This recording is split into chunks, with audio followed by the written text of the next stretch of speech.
is a first world crash out, but I am losing my mind. I don't really understand how people figure out the fucking credit card points. Trying to exclusively fly Out Upon Airways in the room, the suite, and then I'm using ChatGPT, and literally ChatGPT is like, you're fucked. Good luck trying to find this deal. We should talk about this. If you don't know me, hi, I'm Danielle. I make videos on credit card points and miles, and I've actually made multiple videos teaching people how to fly to Japan in first and business class. I've actually flown both the suite and the room before and have reviews up on my YouTube channel if you want to check that out. I even broke this seat on one of my flights.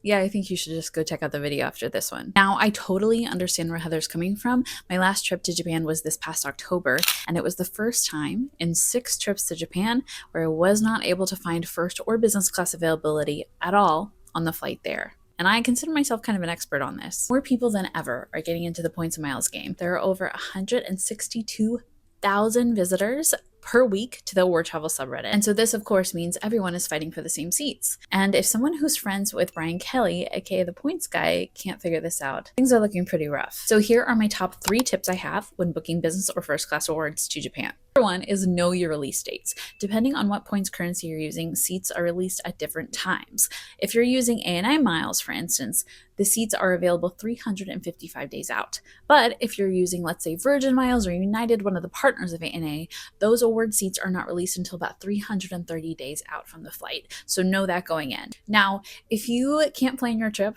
about a year out, which a lot of us can't, don't lose all hope. If you're late for the booking window but know that you're still going to take the trip, what I would probably suggest is to book an economy flight just as a placeholder and wait until 14 days out from the flight. This is called the T-14 trick. What it is airlines will release their availability sometimes about 14 days out from the flight, 2 weeks, and closer into the flight because they know people aren't going to plan big trips to Japan so close in. Know your release dates and be a little bit flexible closer. And that brings me to tip number 2. Be flexible. You're not going to have the same availability flying out on a Saturday and flying back on a Sunday that you are if you fly out on a Wednesday and fly back on a Wednesday. Everybody wants to travel at the weekends. And also be flexible with the hub that you fly from.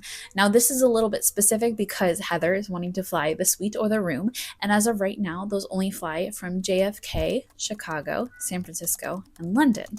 But in general, for points and miles bookings for first or business class to Japan, what you want to do is look at all of the different airports that they fly from North America to Tokyo and see what availability there is. If you live in New York, don't be shy to look at the availability for Chicago. There might be more seats released on the flights from Chicago to Tokyo than New York to Tokyo. Yes, you will have to find a positioning flight to take you from your home airport to where that ANA flight is going to be, but you'll still have the long haul and style and comfort. And my third tip is to sign up for a award notification tool. Now, you've seen these before, points.me, seats.aero, countless others like that. Find the one that works for you and sign up for text alerts. Now, you might have to pay a little bit each month for this premium service, but it will save you so much time. I mean, you could be manually searching every day, all day, and I did that for a long time actually, but I'm sure you have other better things to spend your time on. So these should provide a framework. If you have any questions, let me know in the comments, and happy traveling.